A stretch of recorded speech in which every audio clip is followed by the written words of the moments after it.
Bob's 90, I don't know, I thought it was 97, he said 96, I don't know, but something like that. 97. And so 97, okay, there you go, 97, and still very active.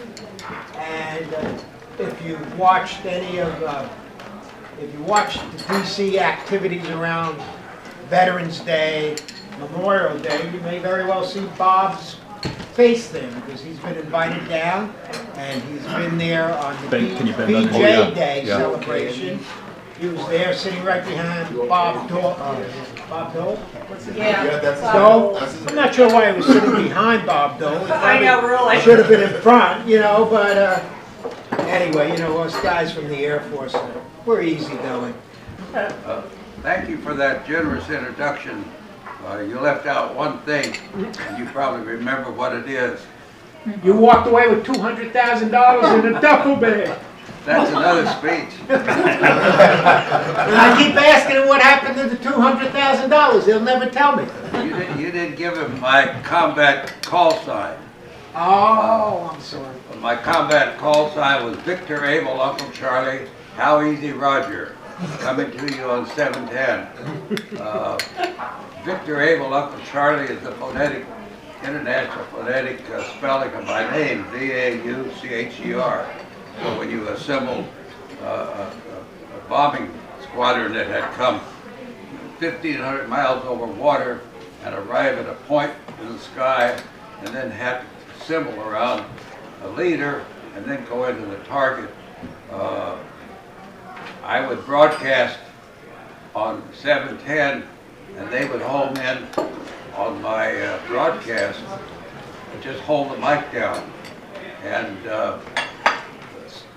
when you fly 1,500 miles, because of a lot of different reasons, somebody might be 20 miles off of that part to the right, somebody might be 20 miles off of that part to the left, and a few hit it right on the head. It had to do with variation in the instruments in your compass, or the ability of the pilot to hold the heading the navigator wanted him to hold. A whole lot of different things entered into it. So these airplanes arrived at a lot of different points in relationship to this one point. Imagine that, 1,500 miles out from their Guam, Tinian, and Saipan, over water, usually at night, and having to arrive there and assemble in a formation and go in for a bombing run.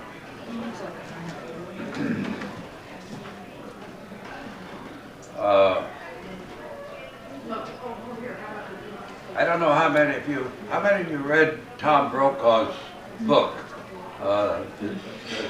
Greatest Generation. Greatest Generation. Well, I recommend everybody read it if you haven't read it. It describes my generation to a T. President Roosevelt, in his 1935 inaugural address, said, quote, "To some generations much is given, to other generations much is expected.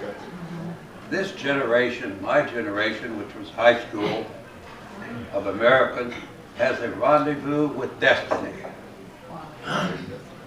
I was one of the 15 million kids who served in World War II and the armed service and lived and went in as a boy and came out as a man in a very remote corner of the United States, the lower Rio Grande Valley of Texas. Wow. So it's along the Mexican border. The valley was provincial, really provincial, and parochial. We thought the whole world was 60 miles long and 15 miles wide. The main highway to the valley was a large sign that read, and this is a fact because I've seen this sign, "You are now entering Hidalgo County. No federal or state laws apply."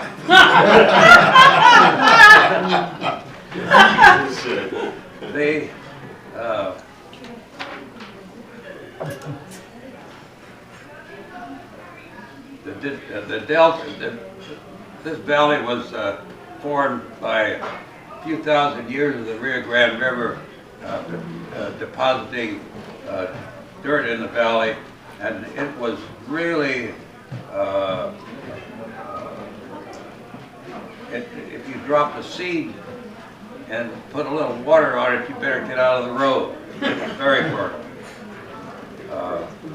We lived 8 miles from town. We had no electricity, no radio, no phone, but we had family and a big trolla.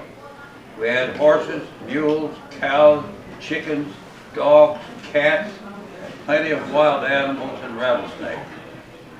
Shopping for you young lady, was a 10-hour trip in a box wagon, 3.5 hours going, 3 hours shopping, 3.5 hours back home. Wow. The shopping rounds were, the first stop was the feed store, the second was the hardware store, third was the drug store, fourth was the grocery store, and then the next thing was the post office to pick up general delivery. We didn't have postal delivery.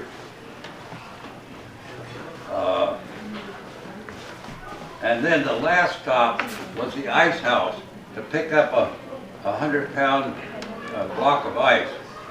And we put that in the box wagon under a bed of hay. The roads were unpaved, and when I was a toddler, there was probably a ratio of 9 wagons to 1 car on the road. The remains of Pancho Villa, which General Pershing of European fame got his first fame in running down Pancho Villa, and it's right in my backyard, so to speak. Well, the remnants of them were still around, and they were making raids on the ranches in the area. Despite that, we still had the Saturday Evening Post, the Houston Chronicle, Will Rogers, Charles Lindbergh, and Wiley Post. Will Rogers was an icon. He was the conscience of the United States, always being quoted. Will Rogers says, "There are 2 ways to argue with a woman. Neither one of them work." My childhood years from 1918 to 1938 provided me with a rich foundation. Foremost was my parents. My mother graduated at the age of 18 in 1895 from Iowa State College. Wow. With a teaching degree. Wow. She had stories to tell about teaching kids in a 1-room schoolhouse, all 12 grades. She never ever graduated a boy, and only a few girls.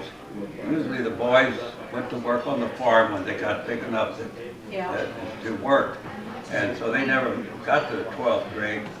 The girls, at that time, it was very common for them to get married at the age of 15. So they didn't have all the girls didn't graduate either. She had stories to tell about teaching school at all grades. My father graduated from a technical institute in Switzerland and became a horticulturist. Incidentally, I knew persons who were born at the time of the Mexican War in 1847. Wow.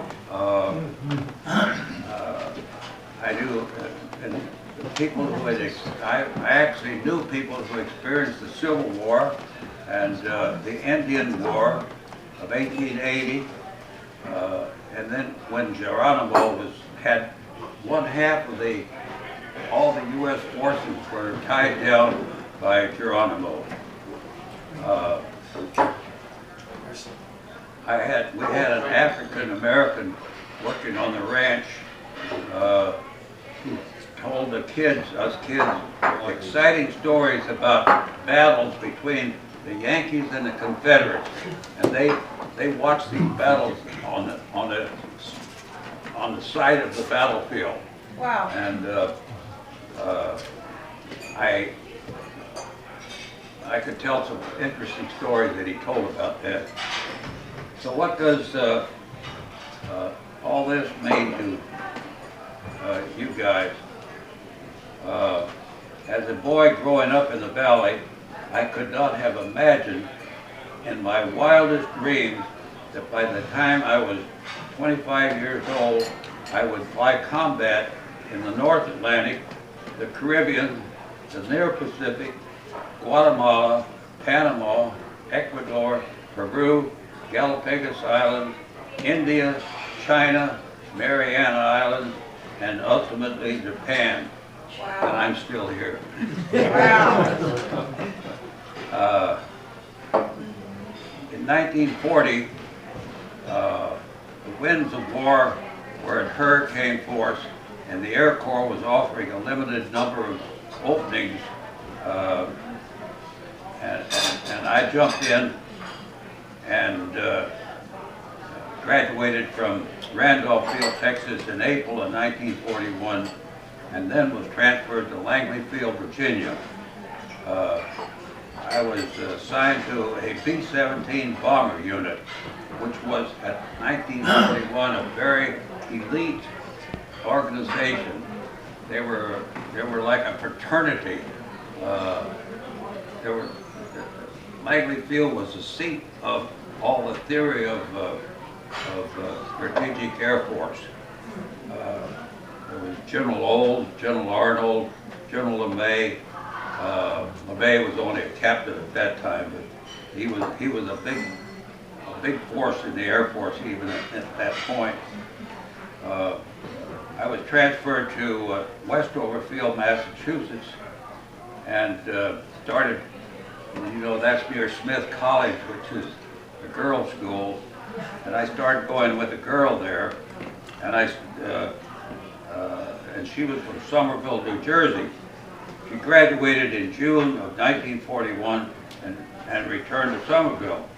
The bomber unit had about 8 PT-13s. PT-13s.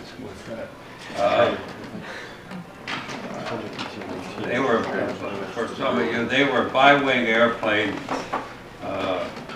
and we used them instead of flying the bombers. The budget was so tight that you didn't fly the bombers until only for very intensive training missions. So we were encouraged to fly the PT-17s, and particularly on cross country. So I flew from Westover Field, Massachusetts, down here to Somerville many weekends. We were expected to get our required flying time by flying the PT-13 on cross country.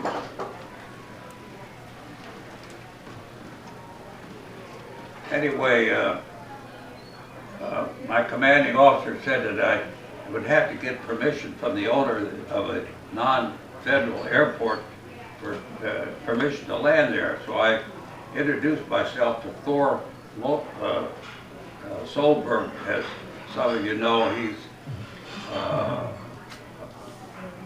one of the first ones to fly an airplane from New York to Norway. From then on, I would fly to Solberg instead of flying into Newark Airport. And I can tell you, when I look at Newark Airport today, it reminds me that the first time I landed there, and there was a hangar along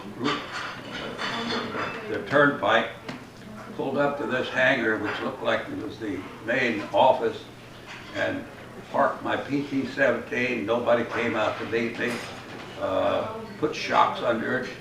I went into the waiting room, and there was a guy behind the counter, and I said, "Could I leave my airplane there for the weekend?" He looked at me and he looked out the airplane and said, "Yeah, it'll be all right there." And when I go to Newark Airport now and see the activity, I think how basic it was at one time.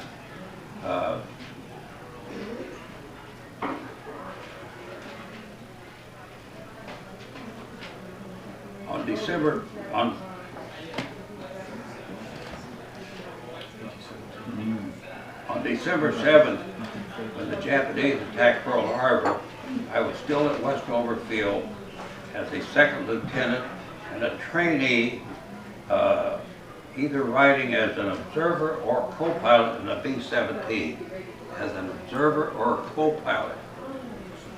I had a year or more of training yet before I would ever be allowed to land the airplane.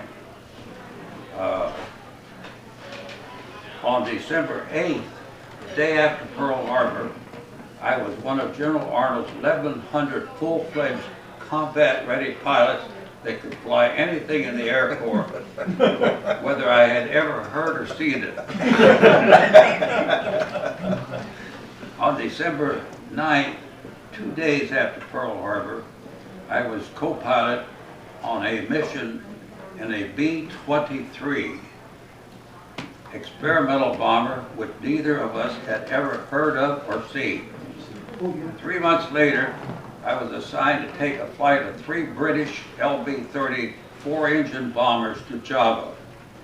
They were at Wright Field, Dayton, Ohio, being outfitted with a revolutionary new British development called radar. That was a fantastic thing to come across at that time in my life. After a couple of weeks, the crew that they had assembled, which they just pulled in people from here and there, made up 3 crews for me. We never trained or anything together. The crew began to say, when are they going to check you out in this airplane? So I went to the commanding officer of the unit, who was a full colonel, and a full colonel at that time was like a lieutenant general. He said, what can I do for you, Lieutenant? I said, well, I need some help. He said, you're from Texas, aren't you? And he said, yes, sir. That's me. You graduated from flying school, didn't you? Yes, sir. So you learned to fly? Yes, sir. Well, then you can fly that airplane out there, because nobody else around here knows how to fly it.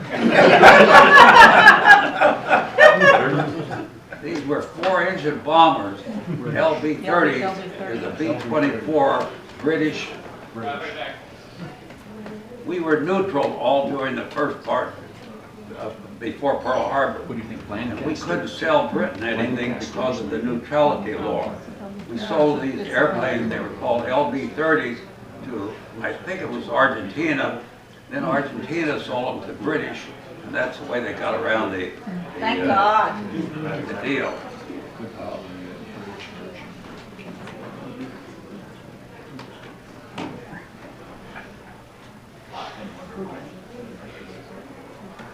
Well, now comes my affair with the B-29. And this young man here says it's his favorite airplane.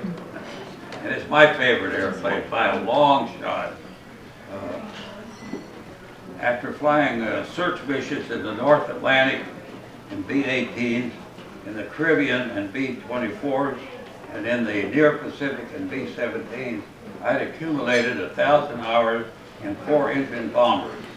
At that time, only a handful of pilots worldwide had that much time in a 4-engine bomber.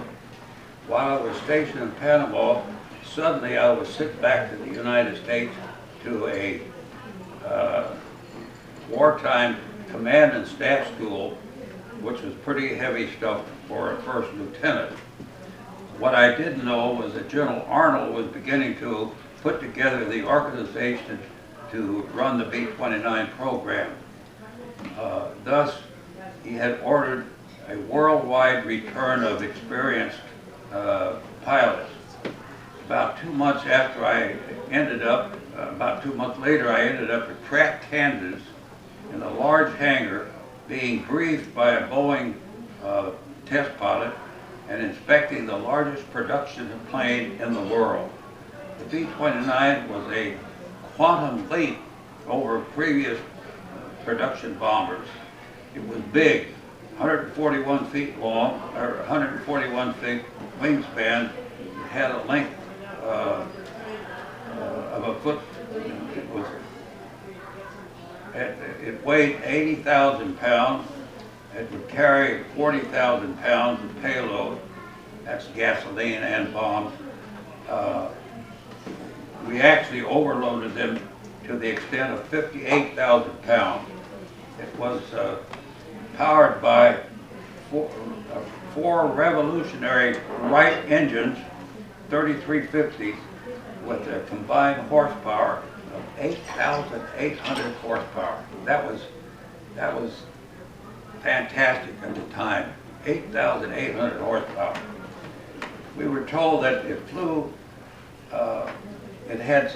It flew like nothing that we'd ever flown before, but had some similarities to the B-26, who was the B-26 bomber pilot. You flew the B-26, yeah. Not the same one, though. No, I mean, not the World War II variety. Oh, okay, The okay. one you're referring to, I did not fly. Yeah. So off to Del Rio, Texas, which was the B-26 flying school. And after about 10 landings, they said, you're ready to, you're doing fine. You can go back to Pratt, Kansas. So now I'm ready to take on the B-29. Well, to my surprise, the Boeing test pilot checked me out after 2 hours and 15 minutes. And I was off to Wichita Boeing plant to pick up the first production B-29 officially delivered to the Air Corps. They had taken delivery before the experimental ones, but this was the first production airplane. There was also another pilot on the assignment who was a captain.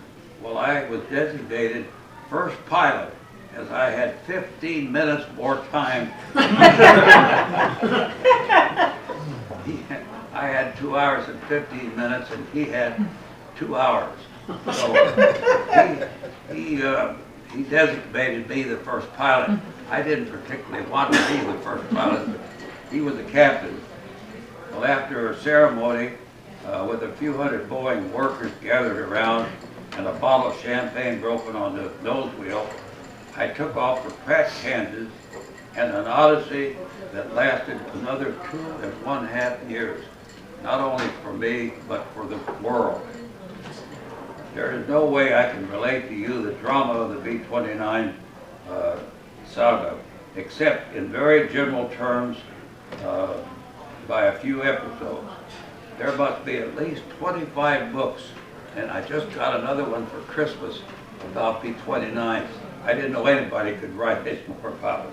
Sir, excuse me, what year was that when you flew it the first time? What year? What year, when you flew the first production model, what year was that? 1943. Thank you. 1943. Anyway, some of these books cover the testing of the B-29. Several cover the bombing of Japan from Marianas. Others cover the atomic bombing episode. And I was immediately, intimately involved in the whole chain of events. From the first bombing mission over Japan, I flew on it, and I led the last bombing mission over Japan. By current observation, my current observation is that we were lucky that the media wasn't covering us as they do today. Yeah. How many missions? They would have had a feeding frenzy reporting all the mistakes we made. How many missions did you fly over Japan? Over Japan? No, in that theater I flew 30 missions, but they weren't all over Japan. I'll tell you about it. Some were really big and critical, others were not so much. Almost every aspect of the B-29 was at a new level or first-time application. This was the first plane to go into full-scale production without undergoing 2 to 5 years of testing before specifications were released for production. Several thousand problems had to be solved. There were over 2,000 engineering changes on the engines alone.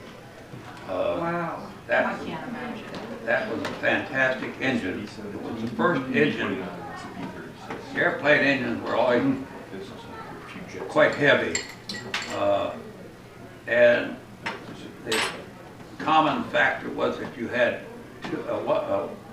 1 horsepower to every 2 pounds of weight. This was the first engine where it weighed 2,200 pounds and it put out 2,200 horsepower. Wow. And that made it a very critical in a lot of different ways, one of which was that they used magnesium for the crankcase, and when you had a fire in the engine and the crankcase caught on fire, that was it. Ooh.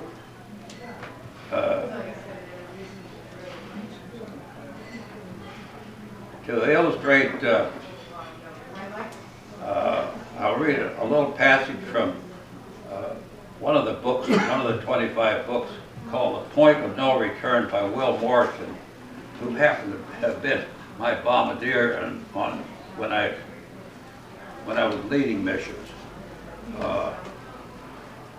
And a quote, when Vaucher took the airplane up at Vaucher, it was just another flight to him because he didn't realize that it was how crucial the test was to General Arnold. General Arnold was head of the Air Force, for all those of you that were not well acquainted. He was the father of the Air Force. He got his first pilot's license in 1912, and he ended up 1912. Wow. He was with the Air Corps the entire time, right up to the end of the war, and his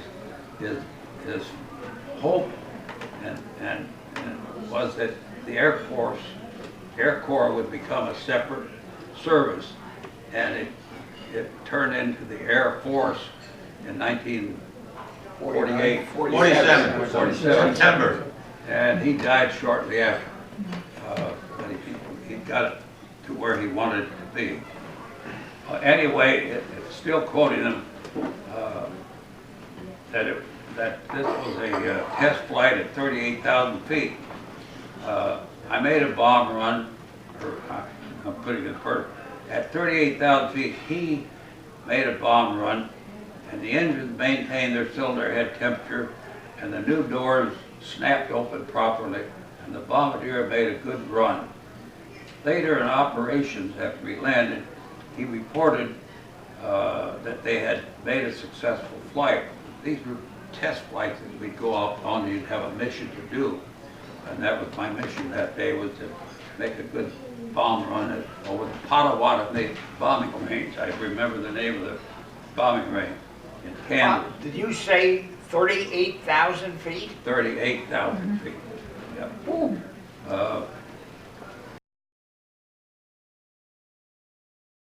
It traveled to all of us. Every time you go on an airplane, we pioneered the pressurization of it in an airplane, and it wasn't easy. There were a lot of problems. I actually lost one gunner where the blister blew out at altitude, and he didn't have a safety belt on, and it sucked him right out of the airplane. Oh.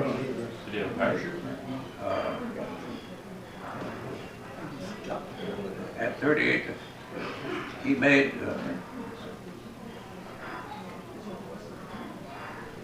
later in operations.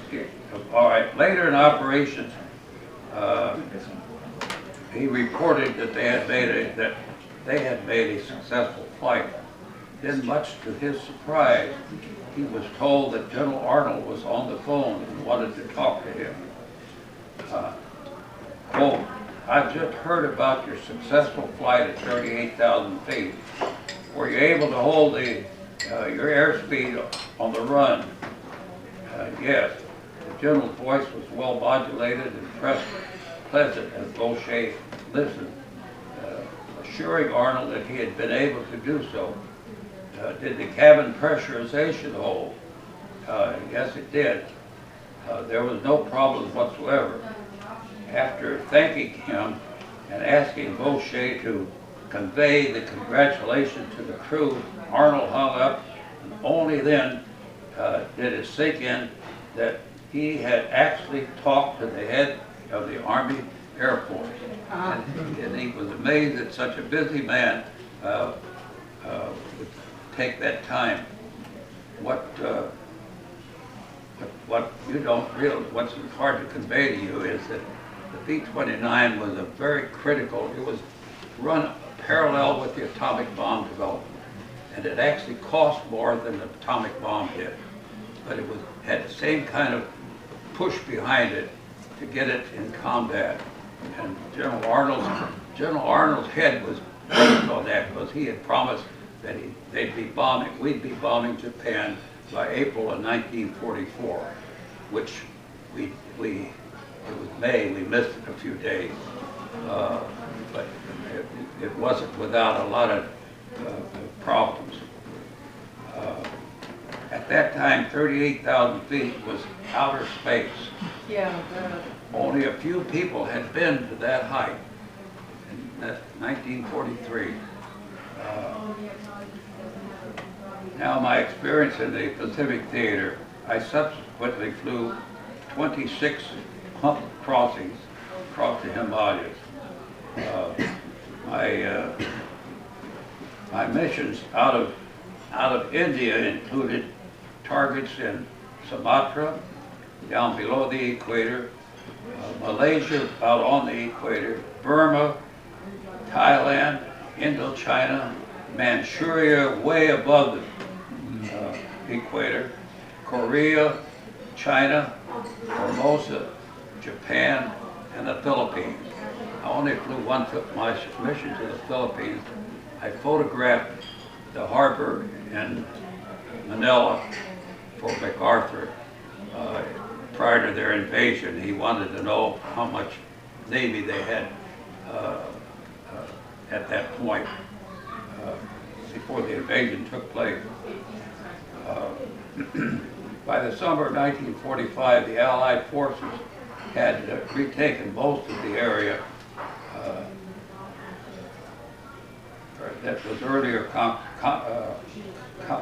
conquered by the Japanese, and we were closing in on Japan homeland, which had already been effectively isolated by air power.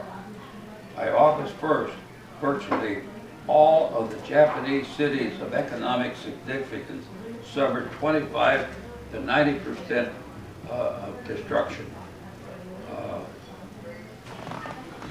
We had placed 12,000 mines. A lot of our operations we called bombing missions were mine-laying missions. And we laid 12,000 mines in the harbors and waterways.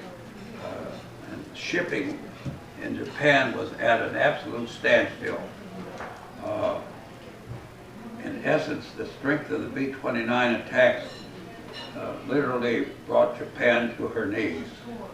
On August 6, 1945, that completely changed our lives when the B-29 Enola Gay dropped the first atomic bomb on the Japanese city of Hiroshima. All of us who had been through 14 months of hell in China and in the Pacific were absolutely awed when the damage reports came in. We couldn't. I led the biggest, destructive, largest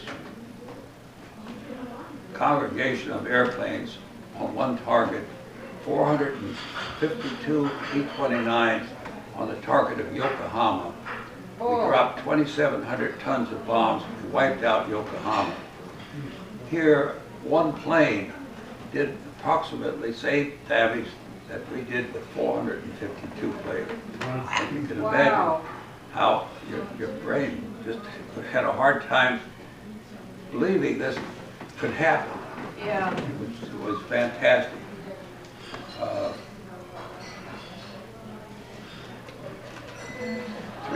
Three days later, a second bomb was dropped on Nagasaki, the Japanese military leaders were, still hesitated to surrender. But the Japanese Emperor Hirohito prevailed, and the Japanese authorities surrendered on to us unconditionally. That was a big factor. Unconditional surrender on August 14th. On August 14th, my unit, the 462nd Bomb Wing, made the last bombing mission over Japan, completely destroying the Hai-Kai-Ria arsenal. It was the largest arsenal in Japan. Wow. 3 hours later, the word was flashed to all B-29 to return. The war is over. Wow. God, that was after going through 2.5 years, and all of a sudden, just like that, they tell you, everybody come home, the war is over. It's unbelievable. Formal surrender ceremonies presided over by General MacArthur were held aboard the battleship USS Missouri in Tokyo Bay on September 2nd, 1945. The signing ceremony aboard the deck lasted 23 minutes and was broadcast throughout the world. The instrument was signed by the Japanese foreign minister and then by the chief of the Army General Staff. And afterwards, U.S. General Douglas MacArthur, commander of the Southwest Pacific and supreme commander of the Allied powers, signed.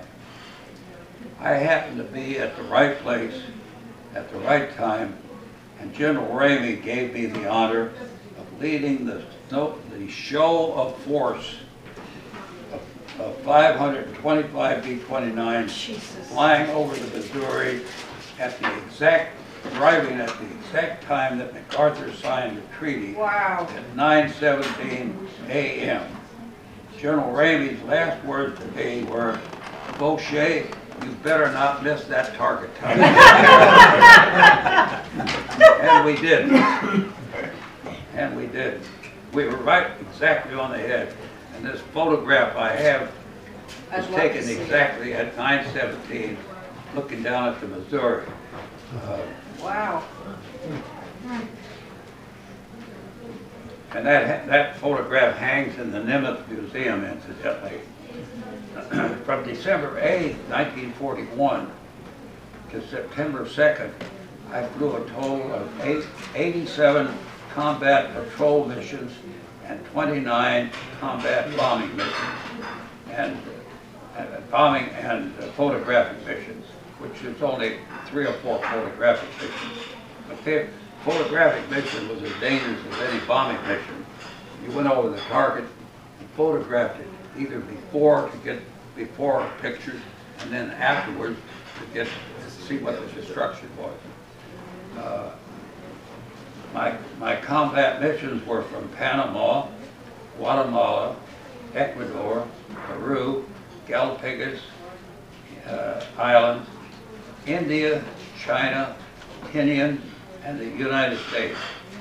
United States being out of Westover Field, we went out looking for the German Navy on December 9th because they thought that there was going to be a coordinated attack after Pearl Harbor, and 6 months before, Germany had signed an alliance with Japan.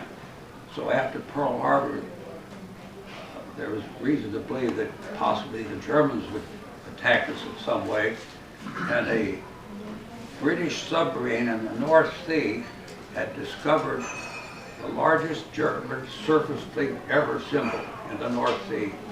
Oh. And on December 5th, he had to submerge for safety purposes and lost track of it.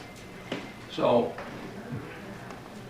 when I went into flying, looking for the German Navy, I went into the war room, and there was a map of the whole Atlantic and the United States, and up here was the North Sea, and it had Thursday, Friday, Saturday, Sunday, Monday markers, Tuesday, Wednesday, Thursday, at fleet speed, this is when they figured the German fleet would arrive 500 miles off of Long Island, and therefore would bomb New York City.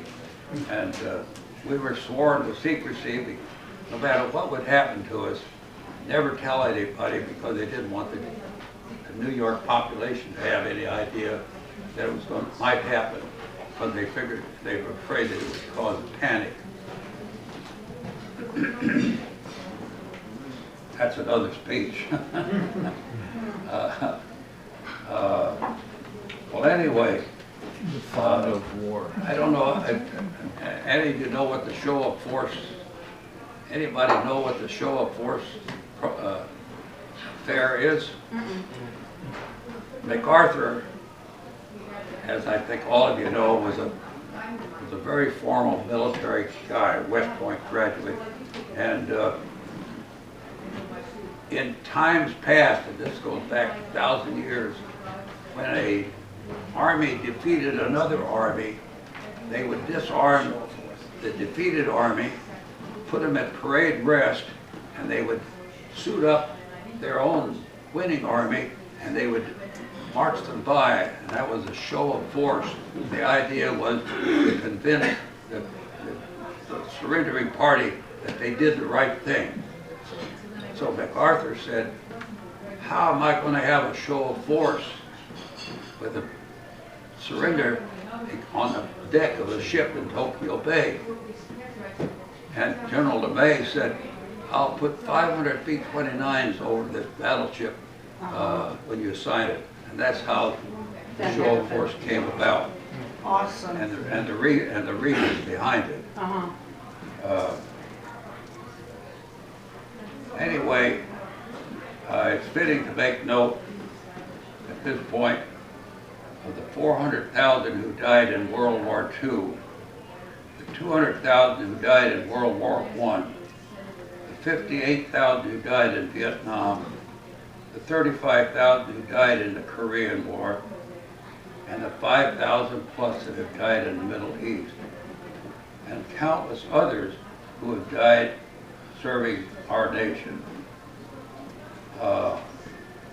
If anybody has any questions, I'll be glad to take them. Otherwise, Victor, Abel, Uncle Charlie, over and out.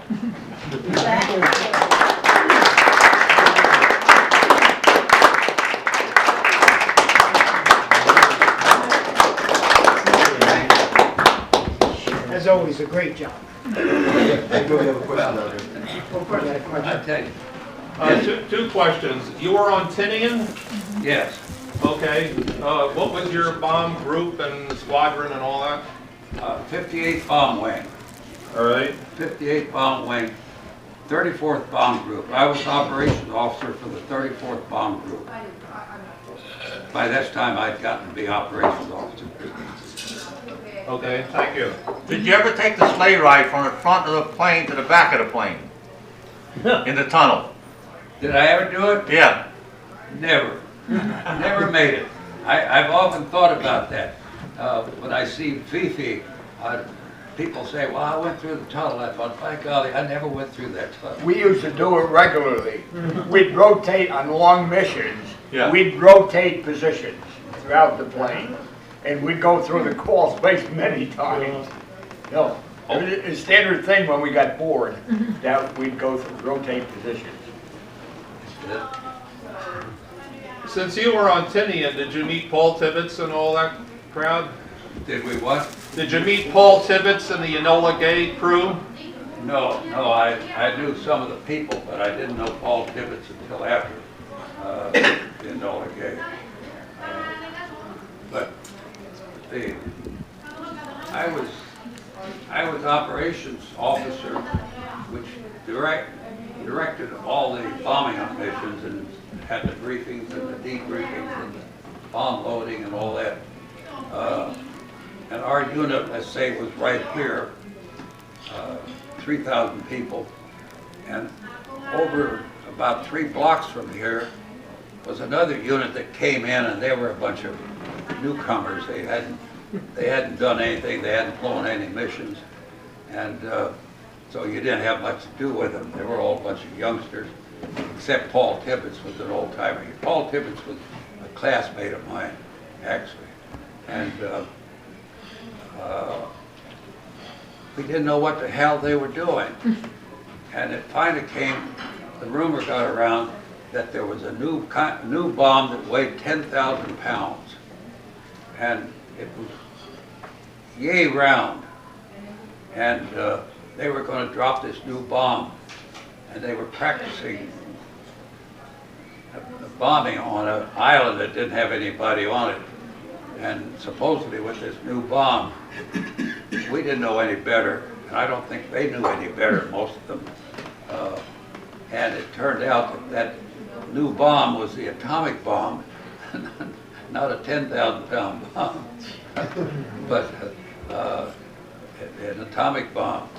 But we didn't know, no more than if you, half a mile from here, the unit was stationed, and it took them about 3 months to get their feet on the ground and get going.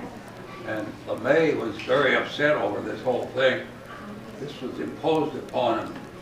They became part of the 20th Air Force, which he was a boss of. And it was imposed upon him by the General Staff in Washington to take over this thing. And he didn't know that it was an atomic bomb, but he knew it was a special bomb. And he told Washington, he said, you don't need to create a whole new organization. Just send me a couple crews that know what it's about, and I'll integrate them into my outfit, and we'll do it without all this hullabaloo of bringing over a whole unit and organizing it, which they didn't pay any attention to that. Incidentally, Arnold came on a survey into the Pacific in May of 1945. May of 1945. The bomb was dropped September 5th. And one of his missions was to see how long local commanders thought the war would last. And LeMay said, we'll be out of targets by November 1st, that the war will be over. And LeMay said, you really believe that? He said, absolutely. We don't have any opposition now. We were, the last 2 months of the war, we were sending airplanes over ahead of time and dropping leaflets saying, we're going to bomb your target tonight or tomorrow night, get out of town. And no opposition. We'd actually announced that we were going to make the bombing mission. Was that true in Nagasaki and Hiroshima? Pardon?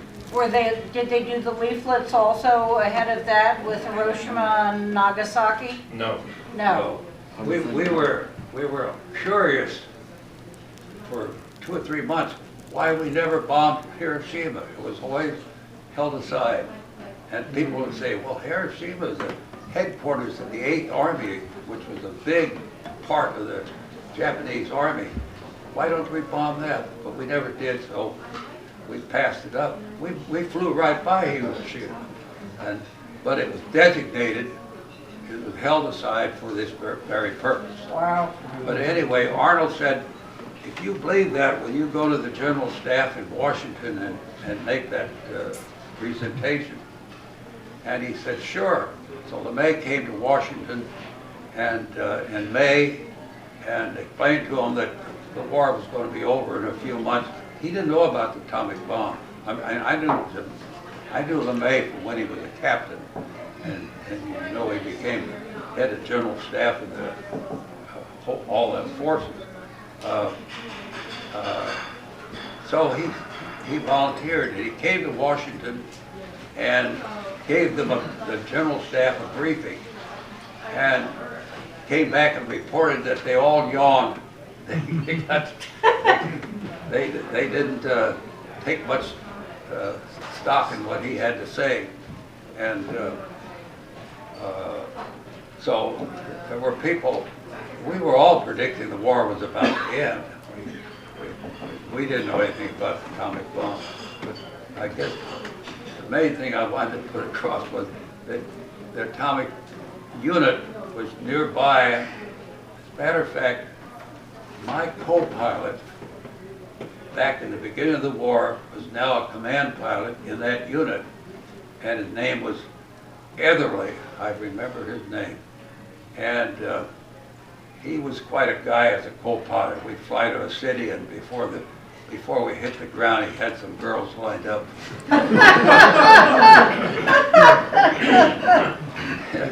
And well, let me just finish that story. I learned that Etherly was over there, and I called him up and said, "Come over and visit me." By this time, I was a lieutenant colonel, and he was a captain.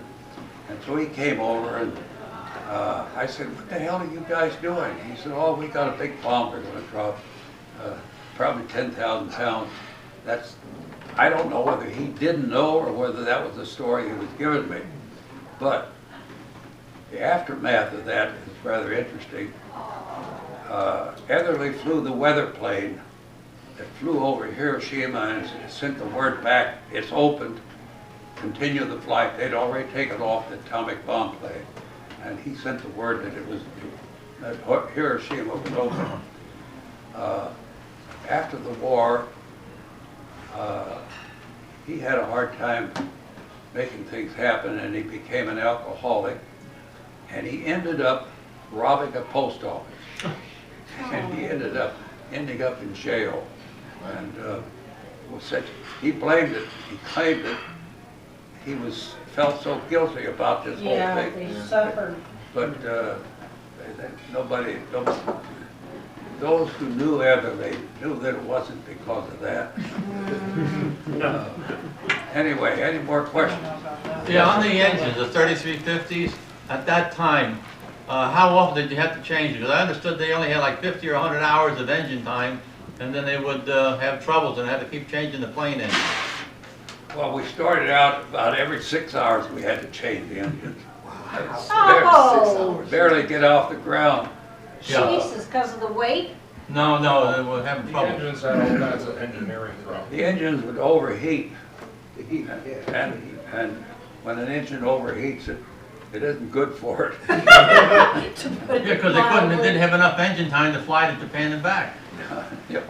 Oh, yeah, well, we started out, it was not uncommon at all to fly, at 10 hours have to change the engine.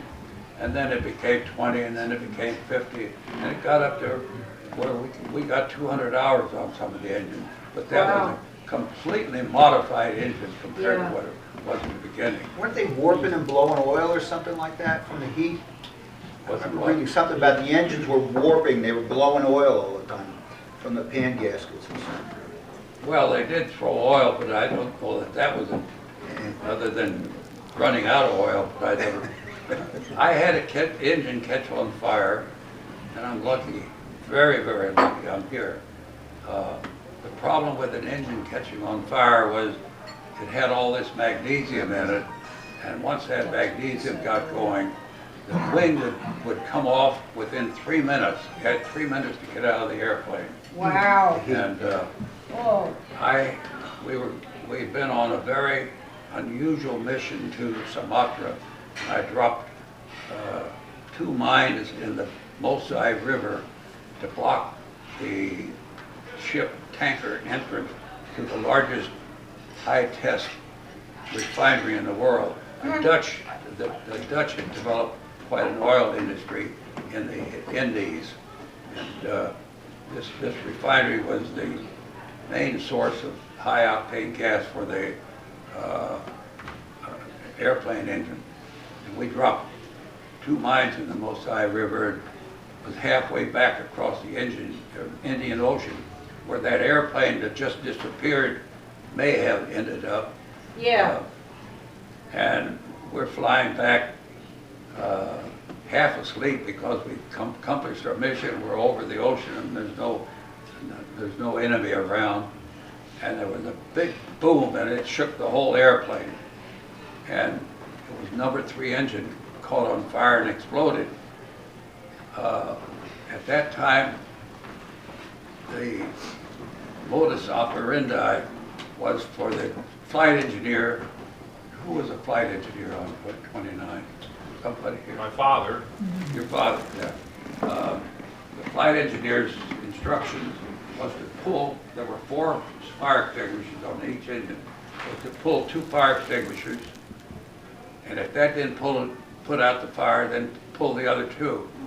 Well, this explosion was so big that in excitement, he reached up and pulled all 4 fire extinguishers at one time, and damned if it didn't put the fire out.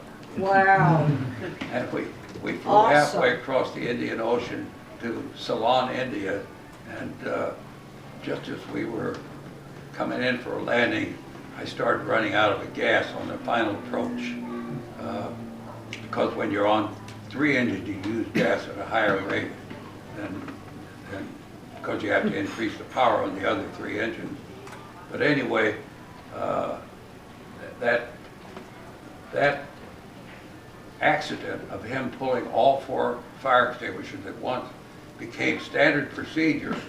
They changed the procedure instead of cutting 2 fire extinguishers to do all 4 at one time. And hopefully it worked, because we did still lose lost airplanes that way. Awesome. What, Oh my God. At what altitude is the show of force above the Missouri? But that, we were low. We were 3,000 feet. Yeah. I mean, after flying 10, 15, 20,000 feet, that was like flying off the ground. How long was the flyover with all those planes, from the beginning to the end of the planes? You know, I've been asked that question before, and I figured it out one time, and with her sister, who Just knew a math timing pretty on well. about 20 minutes, right? How About many? 20 minutes or something like that? We 20 could minutes. figure? You think it'd be longer than that? 20 minutes for the whole thing to fly over. Anyway, I can't tell you exactly, but it would be, the tail end of the flight would be about at Trenton now, if I went over right here. Yeah, The back end. that's what I'm thinking, so it's long, Oh, yeah. dramatically long, unending. Well, how many miles would that be? About 70 or? But how many abreast were there? Well, no, I wish I could remember that. But tell them how you flew in slots and how it flew, Yeah. how you stacked the planes when you fly in formation. Well, yeah, it wasn't one plane right behind the other. You flew in formation. Yeah, you had, theoretically, you had 12 planes in one formation, and 12 in the next, and 12 in the next, 12 in the next. That was theoretically. That's a long line. There was always strays. You lost airplanes. They got mixed up, got in the wrong flight. But they got over the target. Yeah. What was your question? At what altitude is the show of force? You already Oh, answered. altitude. Awesome. All right, well, thank you. Thank you.